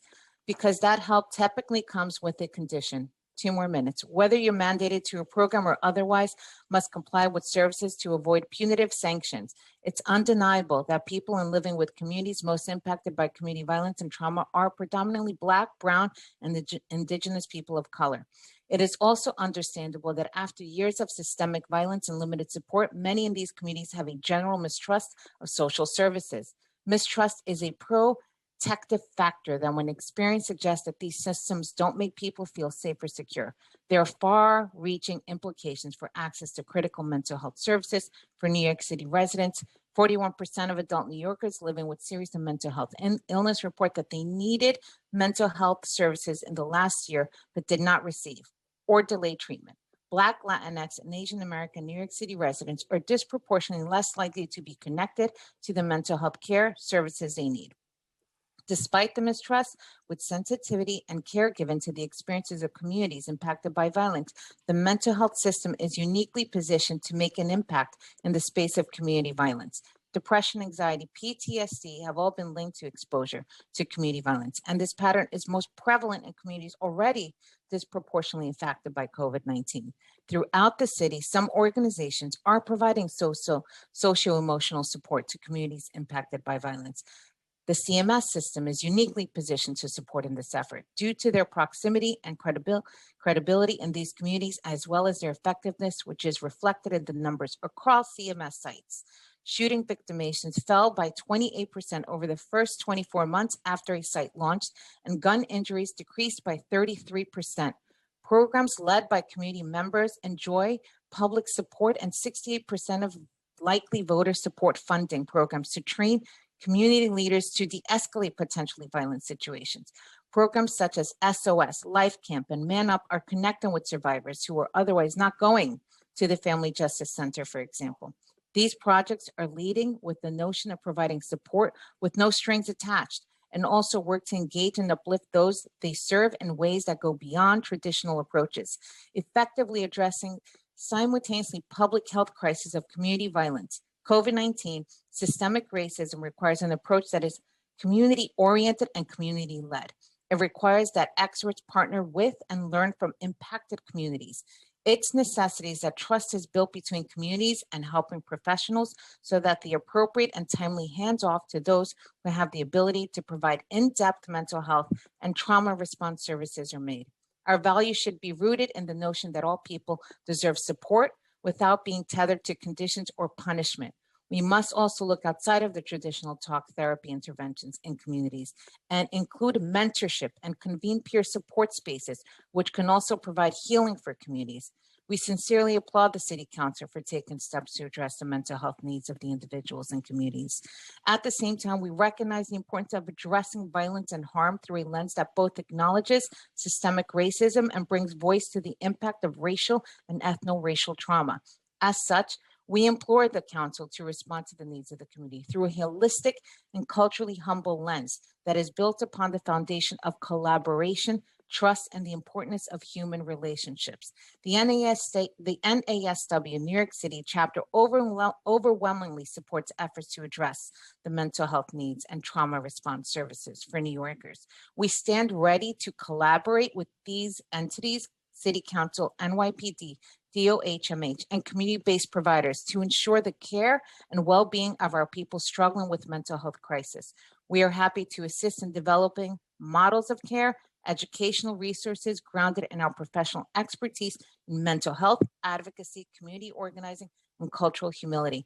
Fortunately, there are examples of community organized interventions to look to and partner with in creating greater accessibility of mental health services. Thank you for this incredible opportunity to advocate for mental health services on behalf of the many individuals and families impacted by community violence and trauma.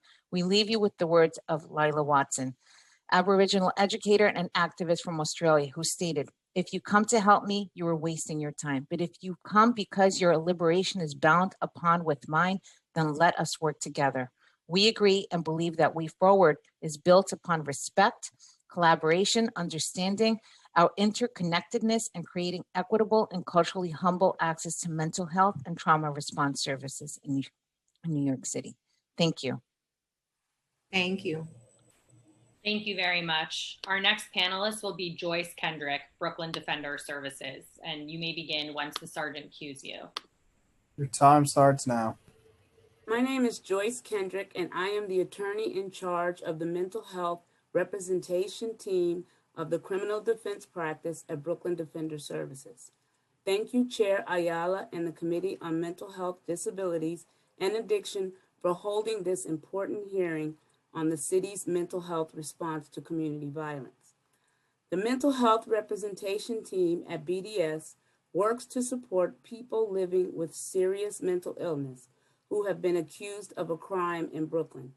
Many of those we work with have experienced serious trauma that was the result of direct or indirect community violence.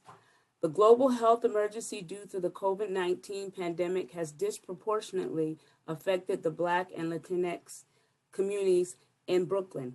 In addition to community violence, many are also dealing with economic insecurity, the looming threat of eviction, and dealing with collective illness, loss, and grief. This chronic period of uncertainty has been linked to increased mental health concerns and stress in these communities.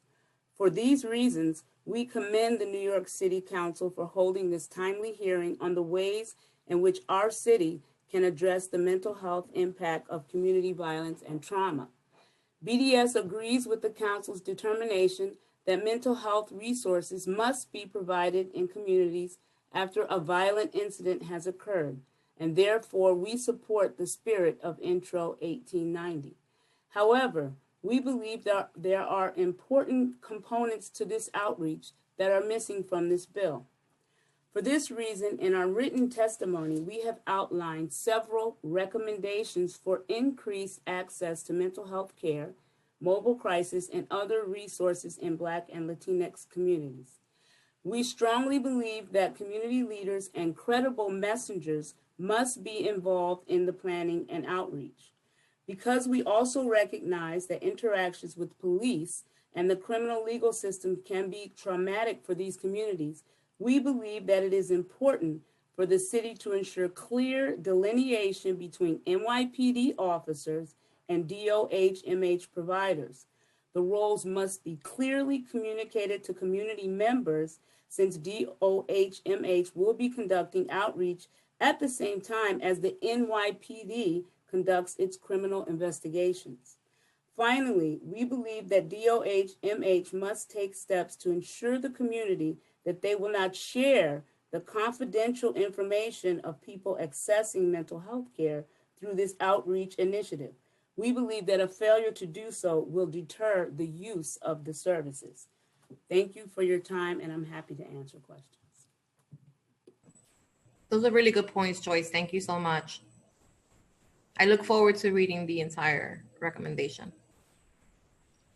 Thank you very much to this panel.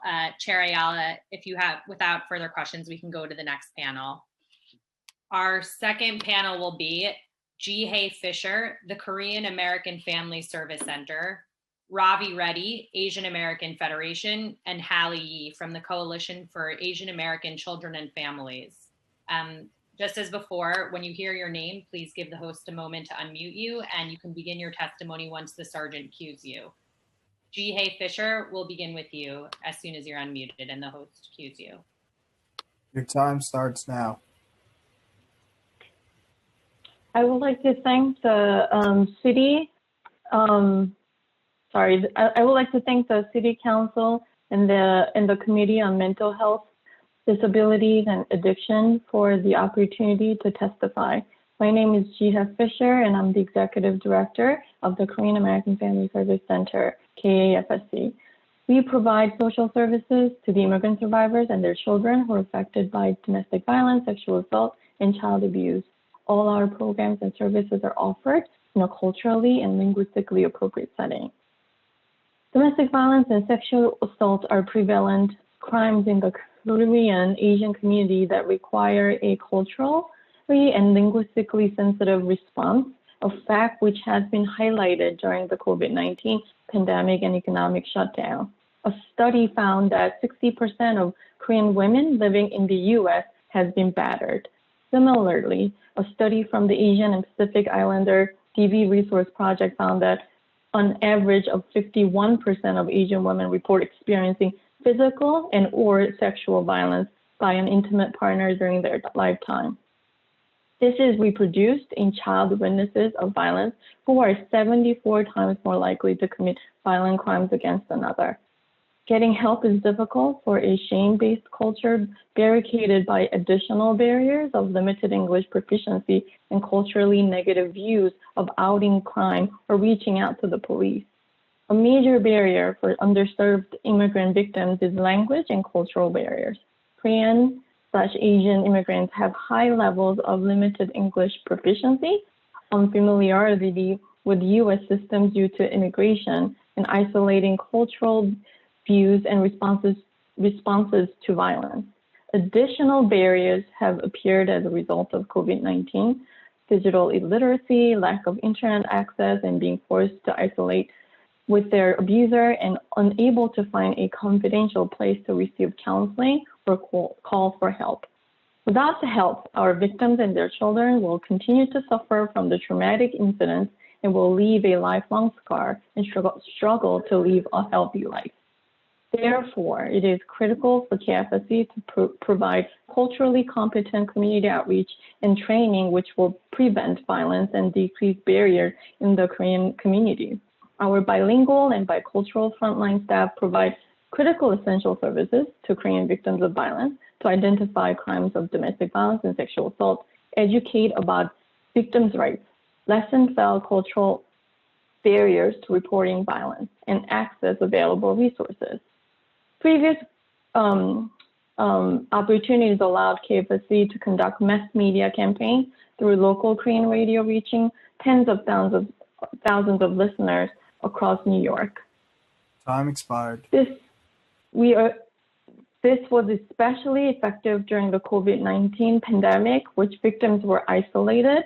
KFSC shared information about resources, victim rights, public and health benefits, and more.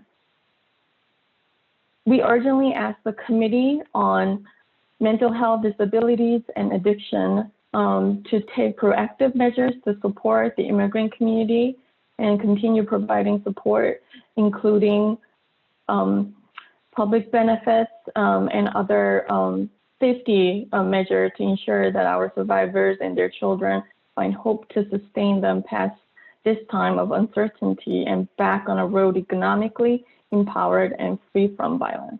Thank you. Thank you very much. Our next panelist will be Ravi Reddy from the Asian American Federation. Ravi, as soon as you're queued, you may begin. Your time starts now. So I want to thank Committee Chair Ayala and Council Members Cabrera, Van Bramer, Ambry Samuel, and Borelli for holding this important hearing. My name is Ravi Reddy, and I'm the Associate Director of Advocacy and Policy at the Asian American Federation. We're here to discuss with the committee a challenge that is specific to our community and the associated mental health response from our city: rising anti-Asian xenophobia and violence. One need only look at the almost daily coverage of anti-Asian violence, like the burning of an 89-year-old Asian woman in Brooklyn in July, or the assault of an Asian man in Chelsea last month, for atrocious examples of xenophobia manifesting as community violence. And the impact of anti-Asian xenophobia has citywide implications. Since 2000, the Asian population in New York City increased by 51% to over 1.3 million in 2019, or 16% of our city's total population. The city's Commission on Human Rights collected more than 100 bias incident reports against Asian Americans just between February and May, while AAF tracked 371 such complaints through its own reporting portal and the Stop AAPI hate platform in the first half of this year. But systemic factors like high poverty, high limited English proficiency, and lack of immigration status lend themselves to significant underreporting. A recent survey we conducted of Asian small business owners showed that over 60% of respondents said they were worried about the safety of themselves, their staff, and their business establishments.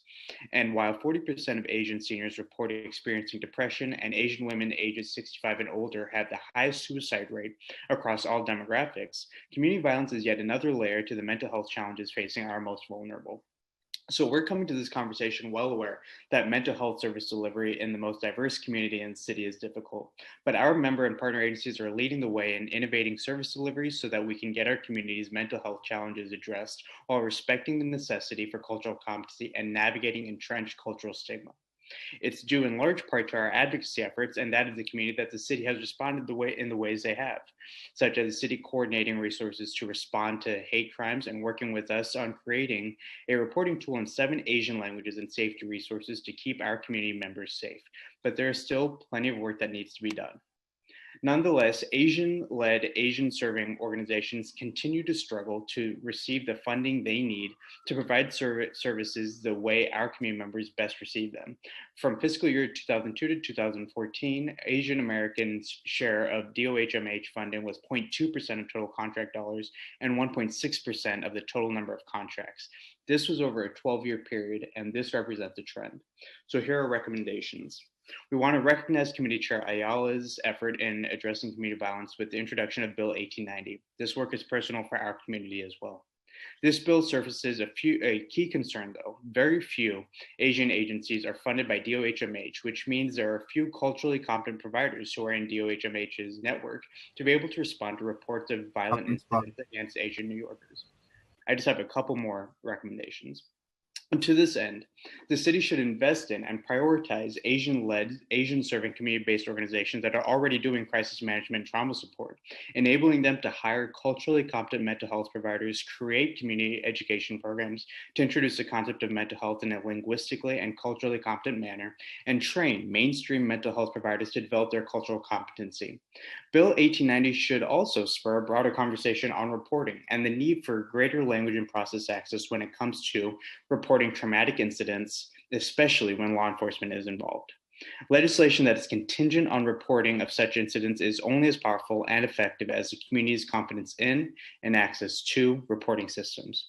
So on behalf of the AAF, I want to thank you for letting us speak with you about COVID-19's impact on our community and how we can move forward together to address broader issues of community violence. This work is critical, these conversations are critical, and the Asian American Federation looks forward to working with all of you in making sure that New Yorkers are safe and secure in their own city.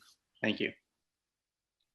Thank you very much. I'm sorry, Ravi, does your organization, so when there's a victim of an assault, does your organization then follow up with the mental health needs of those individuals, or is that a service that's being provided by the NYPD as was alluded to earlier? So actually a number of our service providers, so we're an advocacy organization working on behalf of 70 grassroots organizations, many of whom actually do this work on the ground.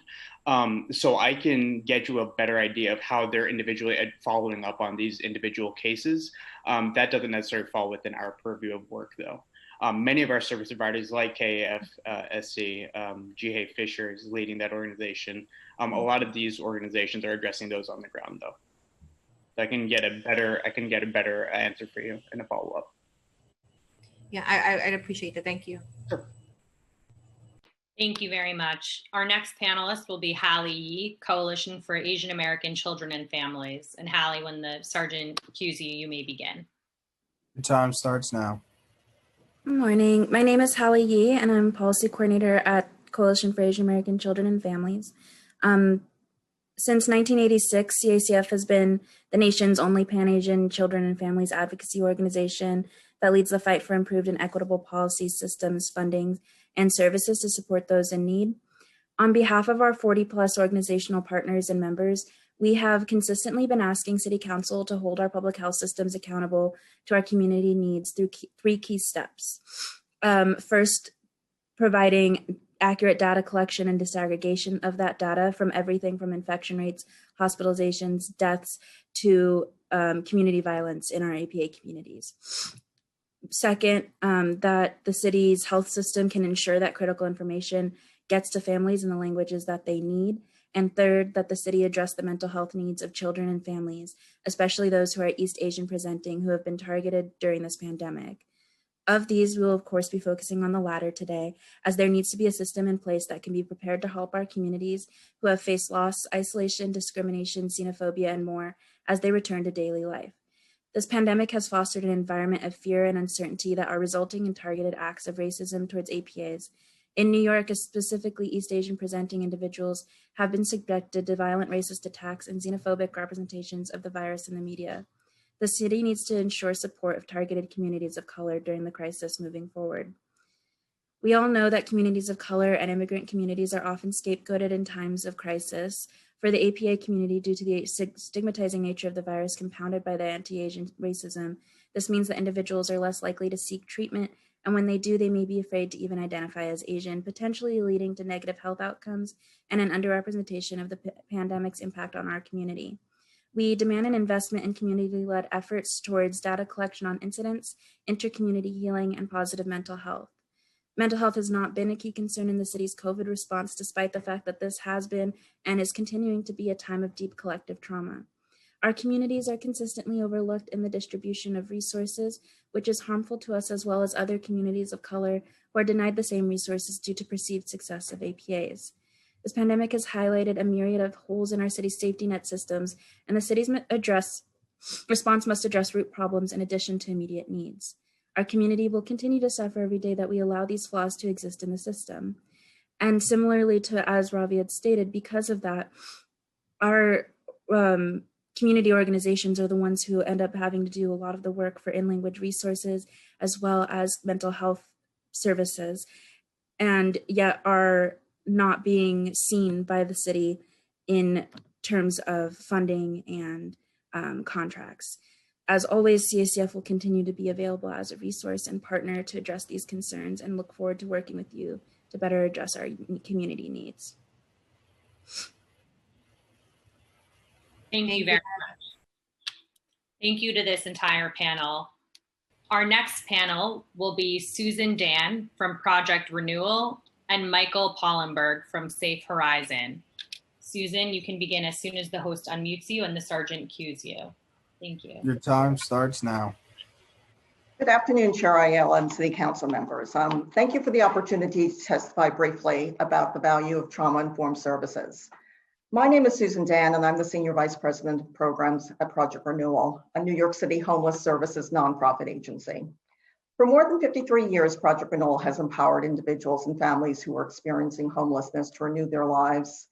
Each year, Project Renewal serves nearly 15,000 New Yorkers through our wraparound services focused on health, homes, and jobs. We are grateful to Chair Ayala, the New York City Department of Health and Mental Hygiene, and the City Council for their support of Project Renewal services, especially our pioneering mental health services. I'd like to tell you about Project Renewal Support and Connection Center in East Harlem today, which we opened in February, closed temporarily when the COVID-19 pandemic hit, and reopened in late October. Funded by DOHMH, the Support and Connection Center is one of the city's 2 new diversion centers based on a proven model of trauma-informed engagement for people in distress. This was recommended by the 2015 Mayoral Task Force on Behavioral Health in the Criminal Justice System. We operate the center in partnership with DOHMH and the NYPD. Our center serves New Yorkers who are on the cusp of a mental health crisis and have attracted police attention. People who would otherwise be issued a summons or escorted to an emergency room only to be released without receiving the services they need to recover and maintain stability. We have a strong partnership with NYPD's 25th Precinct, which identifies and refers guests who can most benefit from our services. The center provides police with a place where they can bring guests before their situations or behaviors escalate out of control. Currently, we serve up to 10 overnight guests and an additional 10 guests for daytime services. Overnight guests can stay for up to 5 nights, but are always welcome to return for daytime services. Guests have access to medically supervised substance use withdrawal services, counseling, short-term case management, and links to ongoing behavioral health and social services, giving them a path to long-term stability. The center is staffed by a team of social workers, certified alcoholism and substance use counselors, nurses, psychiatrists, and peer support workers who have lived experience with mental health or substance use issues. These peers are crucial in modeling success and encouraging our guests to let their guard down and consider changing their lives. In the brief span that the center has been open, we've been able to provide meaningful support to New Yorkers like DW, our first ever guest. DW was a 61-year-old African-American woman with a history of homelessness and substance use. When NYPD brought her to the center, she appeared to be under the influence, emotionally distressed, and exhausted. Our peer support workers and substance use counselors engaged her immediately. We offered her a safe place to rest, meals when she wanted them, and staff available to talk when she was ready. Over the course of multiple conversations, DW completed a psychiatric evaluation and psychosocial assessment. She was also escorted to her outpatient drug treatment program daily. We connected her with Arms Acres in upstate New York, but on the evening before she was scheduled to be admitted, she left the center. She actually returned on her own 4 days later, and we picked up right where we left off, successfully connecting her to Arms Acres for residential rehabilitation. DW acknowledged that she felt ashamed when she returned to the center, but that staff continued to make her feel welcomed and did not judge her. Ultimately, our goal is to help clients begin a path to long-term stability that will position them to be more positive members of the community. Changing long-term patterns of behavior requires time, but we believe that the center's model of engagement will help clients feel empowered to make changes, which is critical to achieving long-lasting positive outcomes. The Support and Connection Center model is one way to support people in crisis, and we at Project Renewal believe in multiple strategies. That's why Intro 1890 is so critical. Project Renewal supports this legislation as it seeks to strengthen the connection between the NYPD, DOHMH, and community resources in the aftermath of violent incidents, when community outreach and resources are most crucial. Formalizing this mechanism can provide additional resources and connect the people who have been impacted by a violent incident to services that can prevent long-term mental health issues, as well as possibly preventing retaliatory violence. Thank you once again for the opportunity to testify. Thank you very much. Our next and final panelist will be Michael Pollenberg from Safe Horizon. I just want to take a minute, in case we inadvertently missed any of the panelists, please use the raise hand function on Zoom and we'll call on you afterward. Michael Pollenberg, you may begin after the sergeant cues you. Thank you. Time starts now. Thank you so much and good afternoon. My name is Michael Pollenberg. I'm the Vice President of Government Affairs at Safe Horizon, the nation's largest nonprofit provider of services to victims of violence and abuse.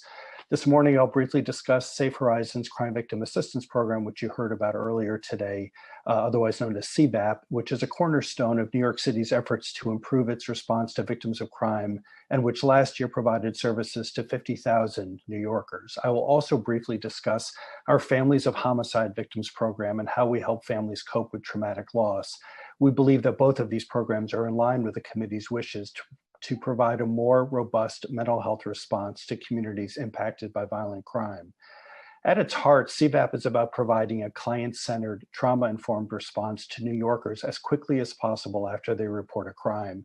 Through CVAP, Safe Horizon advocates in every precinct and police service area can quickly connect with individuals and families and address their safety concerns in a way that addresses their heightened feelings of trauma and fear.